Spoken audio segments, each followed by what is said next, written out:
तो वाहिद अली वाहिद की आपने वो पंक्तियां जरूर सुनी होगी कि दोनों ओर लिखा हो भारत, सिक्का वही उछाला जाए, तू भी है राणा का वंशज, फेंक जहां तक भाला जाए। और नीरज चोपड़ा पर ये पंक्तियां बिल्कुल सही साबित होती है। एक बार फिर से नीरज ने देश का मान बढ़ाया है।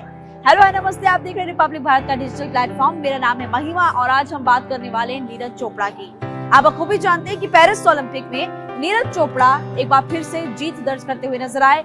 सिल्वर मेडल मिला, हालांकि गोल्डन बॉय को इस बार गोल्ड नहीं मिल पाया, लेकिन उनके परिवार वाले, उनकी माता और पिता कह रहे हैं कि हमें कोई बात नहीं, सिल्वर मिला है ना, सिल्वर भी गोल्ड जैसा ही है। सबसे पहले आपको सुनवाते हैं कि नीरज की माता ने क्या कहा, आप सुनिए।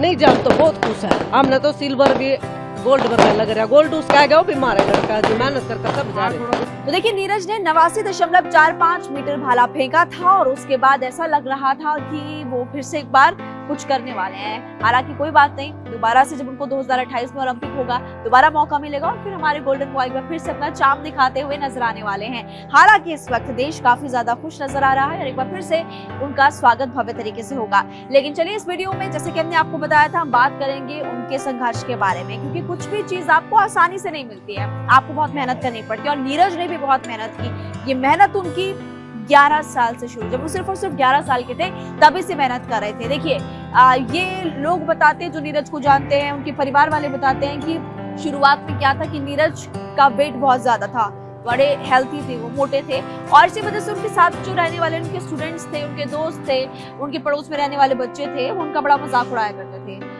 इसीलिए उनके जो चाचा थे वो उनको ग्राउंड में घुमाने के लिए भी ले चलते थे, डेली वो रनिंग करते थे ताकि उनका वेट कम हो जाए। उसके बाद हुआ क्या कि एक दिन वो ग्राउंड पे घूम रहे थे और उनको वहां पर भाला फेंकने वाले बच्चे नजर आए, उनके कोच थे वो भी नजर आए। कोच ने बुलाया कि आइए आप भी भाला फेंकिए, और नीरज ने जैसे ही भाला फेंका वो कोच हैरान हो गए और उसके बाद से ही नीरज ने मन बना लिया कि वो भाला फेंक प्रतियोगिता में भाग लेंगे और भाला फेंकने उन्होंने शुरू कर दिया, कह सकते हैं। तो वहीं से इनकी एंट्री हुई।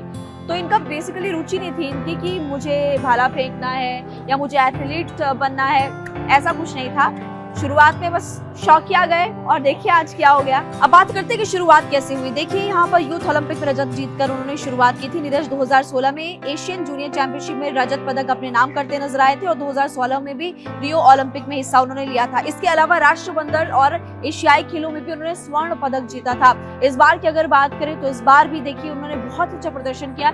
6 बार उनकी तरफ से हालांकि फॉल हुआ था, लेकिन एक सफल प्रयास हुआ, सिल्वर मेडल तो अपने नाम किया ही है और अब उनका स्वागत यहाँ पर होने वाला है। नीरज चोपड़ा ने यूथ जो कंपटीशन था उसके साथ शुरुआत की है।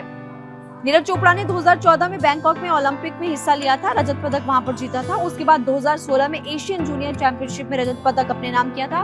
फिर विश्व चैंपियनशिप में स्वर्ण पदक जीता था और टूर्नामेंट पे भी बहुत अच्छा प्रदर्शन करने को लेकर भी हमने देखा। तो उसके बाद सेना में भी उनको नौकरी मिली थी, तैनात किया गया था। फिर नीरज को 2016 के रियो ओलंपिक में भी हिस्सा वो उस दौरान नहीं ले पाए थे, लेकिन राष्ट्रमंडल और एशियाई खेल, जैसे कि हमने आपको बताया, 2018 में राष्ट्रमंडल खेलों में भी गोल्ड मेडल उन्होंने जीता था और काफी अच्छा उस वक्त भी प्रदर्शन किया।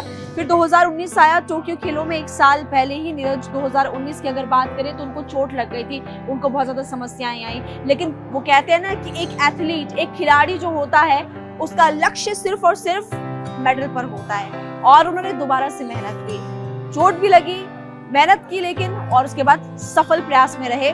और अगर 2020 की बात करें तो फील्ड पर वापसी की और दक्षिण अफ्रीका में जो टूर्नामेंट हुआ था उसमें 87.86 मीटर का जो थ्रो है वो फेंका था और टिकट पक्का किया था। कोविड महामारी के दौरान टोक्यो ओलंपिक एक साल के लिए स्थगित हो गए थे, लेकिन नीरज को इंतजार था और टोक्यो की अगर बात करें तो ओलंपिक में 87.58 मीटर का भाला उन्होंने फेंका था और फिर उसके बाद इतिहास रच दिया। तो देखिए, इस तरह से नीरज चोपड़ा का सफर जो था वो आसान नहीं था, बहुत मुश्किल था। चोट लगी, खड़े हुए, गिरे, दोबारा से मेहनत की और अब जाकर के नीरज चोपड़ा जो है दोबारा से एक बार फिर से इतिहास रचते हुए नजर आए। भारत के ऐसे एथलीट है जो कि लगातार 2 बार ओलंपिक में जीत दर्ज करते हुए नजर आए, मेडल उन्होंने लिया है।